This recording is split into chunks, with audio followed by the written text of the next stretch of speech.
पिंपळगावमध्ये घरफोडी करून रघुनाथ पाटील यांचे 6 लाखांचे सोन्या चांदीचे दागिने चोरणाऱ्या पोलीस रेकॉर्डवरील गुन्हेगार सुमित निकमला अखेर स्थानिक गुन्हे अन्वेषण शाखेच्या पथकानं अटक केली आहे। त्याच्याकडून 10,38,000 रुपये किमतीचे सोन्या चांदीचे दागिने आणि गुन्ह्यासाठी वापरलेलं 4 लाख रुपये किमतीचं वाहन जप्त करण्यात आलंय। भुदरगड तालुक्यातील पिंपळगाव इथल्या पाटील गल्लीत 21 फेब्रुवारीला रघुनाथ पाटील यांच्या घरात चोरी झाली। चोरट्यांनी 6 लाख रुपये किमतीचे सोन्या चांदीचे दागिने लंपास केले होते। दिवसाढवळ्या झालेल्या चोरीचा तपास स्थानिक पोलिसांसोबतच LCB कडून सुरू होता।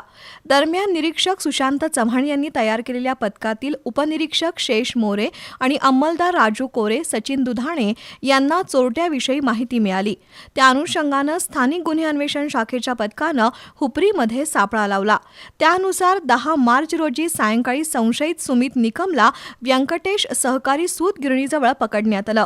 त्याच्याकडून 10,38,000 रुपये किमतीचे सोन्या चांदीचे दागिने आणि गुन्ह्यात वापरलेली 4 लाखांची ओमनी कार जप्त करण्यात आली आहे। सुमित निकमला भुदरगड पोलिसांच्या स्वाधीन करण्यात आलंय।